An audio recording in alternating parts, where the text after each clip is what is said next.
Hi, everyone. I'm Katie Sheehan, host of the SeaKeepers Voyages of Discovery podcast, and I'm excited to share a special video version of our latest episode with you all. Our guest this week is a renowned glacial scientist with decades behind the lens, capturing how these icy giants have been changing over time.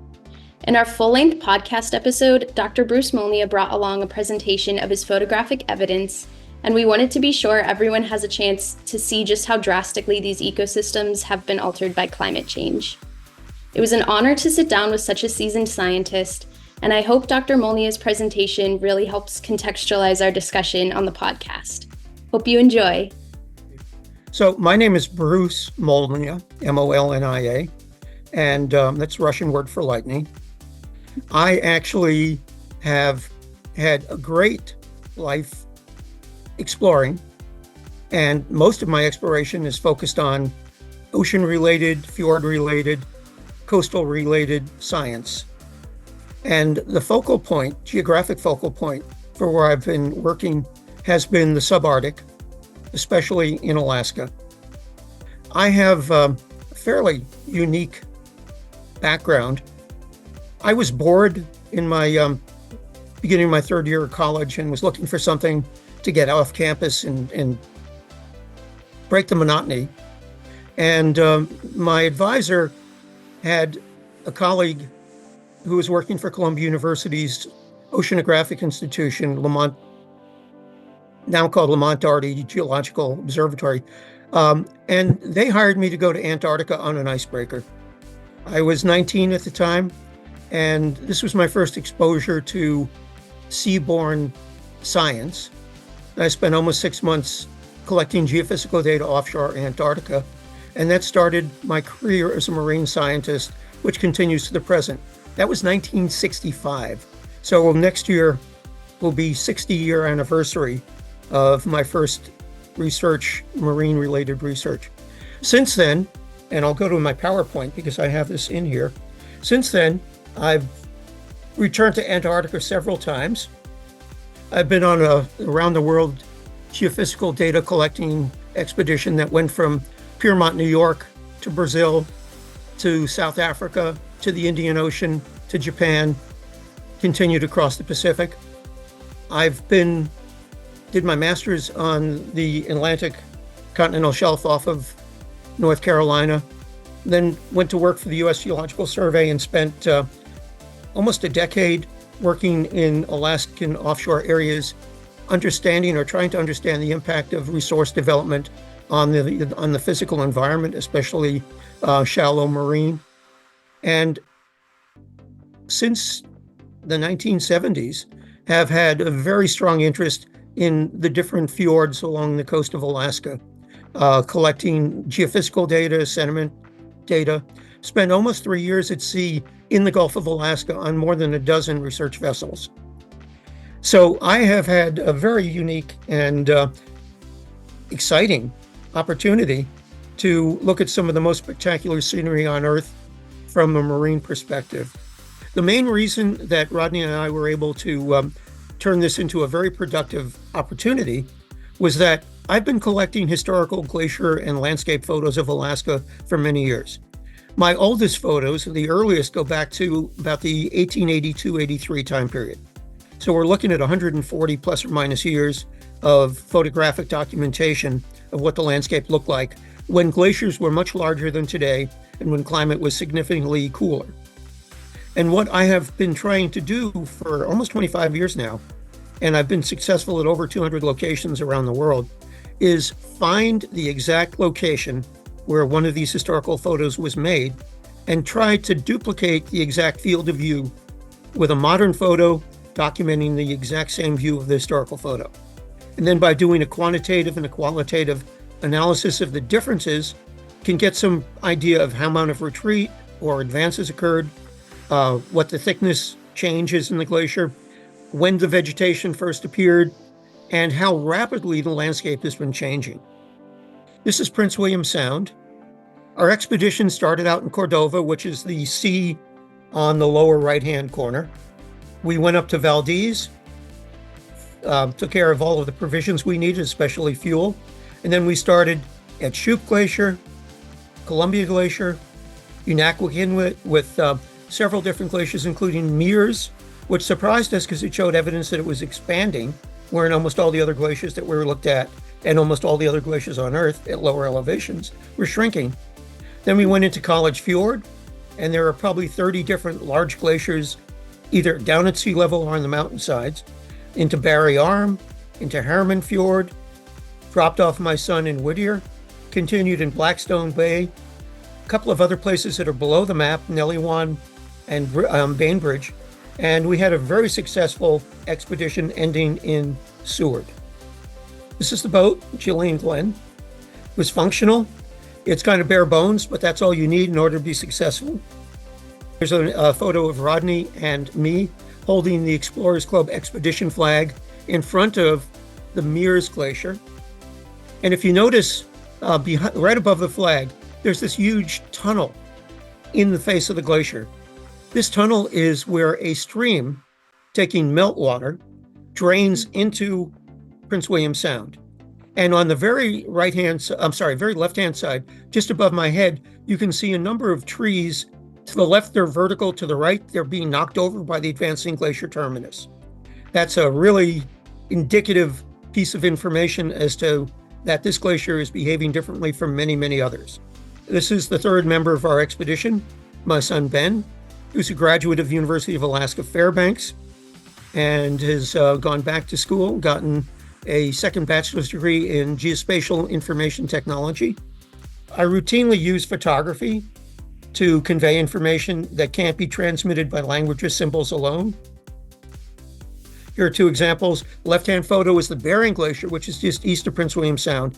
And the arrow points to this large landslide that occurred in 2004 that created seismic signals that were picked up around the world with a magnitude of about 3.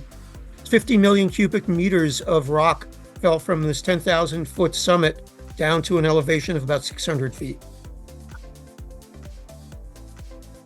I use aerial photography and ground-based photography.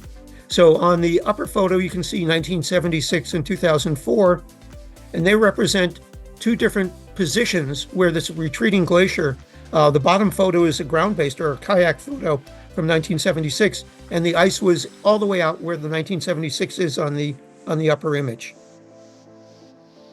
So here are three images on the left showing what happens in a very brief period of time. 1941, the glacier was 2,300 feet thick. 1950, 9 years later, it had retreated almost a mile. And from the photo point, you can see, barely see the terminus of the ice in the left of center. And then my photo, the color photo, shows what happened 54 years later. So the glacier is no longer, the main glacier is no longer visible. It's about 4 miles off to the left-hand side. And notice how much vegetation has been established in a period of well less than 100 years. Wow. And the aerial photograph, again, shows the position of the glacier, the same glacier in 2004, going back to the 70s. So here's another example. We're not in Prince William Sound, but this is just to the west of it in Kenai Fjords. This is a picture from the first decade of the 20th century, and that's the same location less than 100 years later. Let's use the color photo on the bottom. This peak, this ridge line, and it was clear enough that we could see several additional peaks such as this one. And you look for them, if you can see them on the historical photo, you know they're there. And you want a day when the visibility is good enough that you can find them. Most of these are 3,000 to 5,000 feet above the water surface. So I tell people on a cloudy day, I can't help you. But on a clear day, I can show you exactly how much change has occurred. Let's take a look at another example. Here, we're really close. This is an 1891 photograph. And you see, I believe, there's just a little bit of bedrock exposed over here on the very left-hand side. Notice that summit ridge. Notice how they line up from the historic image to the... We've done that because we were fortuitous that there was a recognizable feature, this mound on the summit of this relatively low elevation ridge top but it was so distinctive, there was nothing like it for 5 or 6 miles in any direction. So once we were able to get the angles and line up, we could see that in the period between images, the glacier had retreated completely off the face of the fjord, which means it retreated almost 35 miles, and that all of the other ice at elevations below about a mile had completely melted away and disappeared. And that areas that were completely ice covered, you couldn't see them because they were under so much ice, now have trees that are 40 to 50 years old. Another example. This is one of the more dramatic ones. This is a place in Prince William Sound called Port Nellie Wan, and this is Nellie Wan Glacier. This is a photograph from the middle of the 20th century. Notice the glacier in the foreground, notice the icebergs, notice the muddy flat to the left of the photo. Same location, less than 50 years later. Even though this is a rounded surface, there are some topographic extremes to it, and they match up. And that's part of the process, is making sure that you get 3 at a minimum identifiable geographic features so that you can look at the angles between them. And you may have to move 100 feet, you may have to move a quarter of a mile, but if you take the time, and sometimes it takes hours triangulating, because sometimes it doesn't look like features are in the same place where they were when they were photographed 100 years ago. And some of it's due to camera geometry. Some cameras had rotating lenses, some just had distortions. So every place is a unique opportunity to practice this triangulation or practice the matching of geographic features. Bruce, may I interject here? Please. A moment? What we did that Ben and Bruce and I collected is, as we found these spots, we now had the technology to put a GPS coordinate with it. So in the past, when they were collecting these, they had to use triangulation. In the future, to do it again, which I'm sure it will be done again, all they have to do is go to the GPS spot and look in the right direction, and they'll be in the spot where these things were captured. And Bruce has got all that data archived now. Exactly. So you all are doing the hard work of finding these locations. You bring the photographs with you and compare them, and then you take your new photographs? Yes. So I put together a portfolio of each location with, if there's a known latitude and longitude, it's on the paper. And for example, this one, there was a description that was provided by the geologist named William Field, who photographed this in the 1941 time period. And so his description said White Thunder Ridge, which is a very well-known feature in Glacier Bay. It said Wolf Creek. He said you take your boat, you anchor, you walk up the shore of Wolf Creek, and the way he described it, you go up any defile. There are all of these little channels that are cut in the rock. He said it's a 15-minute walk. So this is what it looked like when he photographed it in 1941. This is what it looked like in 2004 when I came back. And his 15-minute walk up a defile was a 6-hour slog through the alder and the willow, trying to find where we were going by GPS because we couldn't see the sky. Notice there's no soil, there's no vegetation on the left-hand side, this whole area in here. And look at what's there 54 years later. 64 years later. That shows you the rapidity of change in this is a subarctic environment. It's also, by coincidence, sitting about 50 miles from the open Pacific Ocean. And along the coastline there, you've got a rainforest. So this is a unique type of geographic situation where you have glaciers that are literally coming down to elevations at sea level. Their beds are 500 meters in some places below sea level. And once they leave, you have a brand new marine arm, and very quickly it becomes colonized by all sorts of marine vertebrates and invertebrates. You get animals, traditional terrestrial animals, large mammals that come in here because there's a food supply. So the landscape changes rapidly, and it's all driven by glacier dynamics.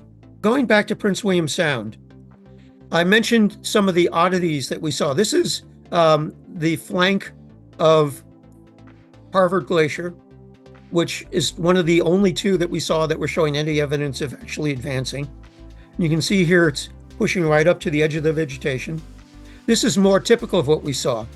You got a glacier, this one completely covered with debris, and the ice that had been down at sea level, which is the foot of this image, you can see it's retreated way up the top of the mountain. There's still a huge amount of meltwater descending over the recently exposed bedrock face. This is one of the places we went in College Fjord. This is Yell Arm. This is a picture taken from the late 1890s. This is a 1950 view of the same area. And this is what it looked like when we were there. Mm-hmm. So you're looking at 100 years of change, but it's really dramatic change. In Columbia Glacier, right there, you can see where it shows the glacier in the water. This is probably a rather recent slide. The Jillian Glen was built in 2020 and was in these waters in 2021. So the reason I bring this up, it has state-of-the-art, brand new Garmin GPS chart plotter on it. The chart plotter shows a map very similar to this, a chart very similar to this, where Columbia Glacier comes into the water and the terminus of the ice is right there. I went into that ice field and drove the Jillian Glen back in another 6.5 miles in 2021. And that will show you how quickly that happened. A state-of-the-art chart plotter that uses NOAA satellite images as part of its basis. The glacier had receded over 6 miles just in the time between the chart and when I was there. So this is Heather Island. Can you see the cursor? Yeah. The glacier sat on Heather Island until 1981. Wow. 1981. Oh my God, that's amazing. And so there was a huge Coast Guard USGS cooperative program watching the icebergs coming out of Columbia Arm, drifting across the mouth of Valdez Arm. This is Valdez up here. The tankers that carry all the oil from the pipeline, the Trans-Alaska Pipeline, end up they load just below the V. And they come down, and for years they had a daily watch in this area because of the large icebergs that were a threat to navigation. In fact, the Exxon Valdez accident occurred because the skipper of the ship that was bringing the oil saw ice, complained that it was not safe, asked the Coast Guard for permission to move to the east, and did that, but went well beyond the known shipping lane and ran aground, creating the large oil spill. So there's always been this interaction between commercial shipping, glacier retreat and calving, and human safety and environmental degradation. Thanks for tuning in, and be sure to check out the full-length podcast episode titled Through the Lens, Chronicling the Recession of Alaskan Glaciers on SeaKeepers Voyages of Discovery, wherever you listen to podcasts. We'll see you next month when we take a deep dive into the world of dolphin communication. Until then, fair winds and following seas.